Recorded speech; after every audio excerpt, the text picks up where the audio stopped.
Good day everyone. My name is Keisha Kimberly Eugenio Cabarles. First is diagnostic perception pricing. Since diagnostic perception pricing has no firms related through there's a business that is likely to practice their pricing strategy. So, ang diagnostic perception pricing, ito ay isang strategy ng pricing na hindi lang nakabase sa product, kundi sa knowledge na din o sa service na ibinibigay ng isang business. Halimbawa, sa isang printing shop, hindi lang ang pagpe-print ang binabayaran natin, kundi pati na din ang mga advice nila about sa tamang desisyon, color, at size ng bond paper. Next is differential pricing strategy. So, the basic example is the VIP treatment in the skies flying extra comfortably. The PAL business class and the premium economy special offer is here to make booking experience even better. So, ang differential pricing strategy, ito na yung paraan ng pricing na kung saan iba-iba ang price ng isang product or service. Halimbawa sa Philippine Airlines. So, makikita dito sa kanilang business class at premium economy na nag-o-offer sila ng mas magandang service sa mga passenger na handang magbayad ng higit pa. So, dahil sa differential pricing, ay nakakatulong ito para makakuha ng mas mataas na kita sa pag-o-offer nila ng iba't ibang product. So, dynamic pricing strategy. It can be seen in the airline industry. The airline industry use advice to computerized systems so that they can alter the price of the tickets frequently. So, ang dynamic pricing strategy, ito naman ay isang paraan ng pricing na kung saan madalas na nagbabago ang presyo based sa demand at supply. Halimbawa, sa airline, kapag mataas ang demand at fully book na ang mga flight, maaring tumaas ang price. Then kung mababa ang demand, maaring ibaba ng mga airline ang price para mas marami silang ma-encourage na magkuha ng ticket. Next is escalator clauses. AirAsia operates with the strategy of escalation clauses, or also called escalator clauses. There is a competition between the other airlines when it comes to their pricing strategy. Bidding happens when airline companies wanting to meet the wants and needs of their customer. So, ang escalator clauses, ito yung mga bahagi ng contract na nagpapahintulot na magbago ang presyo o bayarin based sa mga bagay like sa pagtaas ng bilihin o halaga ng mga materyales.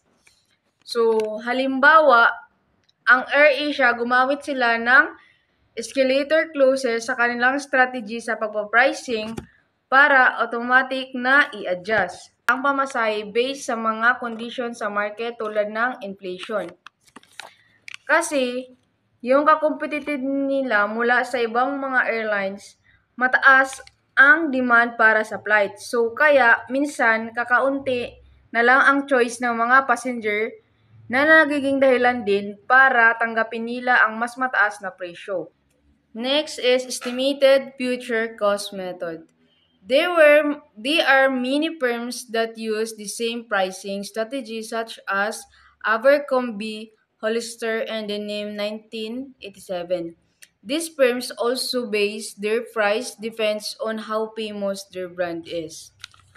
So, ang estimated future cost method, ito ay isang strategy sa pagpapricing na ginagamit ng mga brand tulad ng Abercrombie, Hollister at Denim 1987 na kung saan ang mga price daw ay nakabase sa kasikatan ng brand. Halimbawa, ang Abercrombie. Ang Abercrombie kasi ay isang kilala sa mga casual na jacket na gawa sa malambot na tela. Kaya maaari silang magbigay ng mas mataas na price. The next one is estimating demand curve. So, the take-up Milk Tea was one of good milk tea shops. Their products have good quality as a good ambience. That is why the customer always come back to their store. So, ang estimating demand curve is isang process ng pag-alam na kung gaano karaming product or service ang gustong bilihin ng mga tao sa iba't ibang presyo. Halimbawa, ang teacup. Ang teacup kasi ay isang sikat na milk tea shop na kung saan pinag-aaralan din nila ang ugali ng mga customer at sales data para ma-estimate ang demand curve. Then, sa pag-analyze naman nila ng sales trends, na naiintindihan nila kung paano naapektuhan ang price at promotion ng demand. Next is everyday low pricing. Many people choose to buy Shawarma Shack because they offer a lower price than the other brand with the same quality of taste. So, ang everyday low pricing ay isang strategy sa pagpepresyo kung saan ang mga product daw ay palaging ibinibenta sa mababang presyo. Halimbawa, yung Shawarma Shack, nag-o-offer sila ng mas mababang presyo kumpara sa mga kakompetensya habang pinapanatili naman nila ang magandang quality. Tulad ng kanilang buy one take one na umaakit sa mga customer at nag-encourage sa kanila na bumalik-balik pa sa store nila. The last is experience curve pricing and the product line pricing. So, Matsushita Electric Industrial Company was in the race to develop a commercially viable video cassette recorder in the 1970s. It got its VHS format accepted as the world standard and enormous experience curve-based cost economies. So, ang experience curve pricing ay nababawasan daw nito ang mga gasto sa production. Then, ang product line pricing naman ay kung saan ang product ay isang line lang o category na may iba't ibang price based sa quality. At ito ay ginagamit ng Matsushita Electric Industrial Company noong 1970 habang sila ay nagdi-develop ng mga video cassette recorder or VCRs.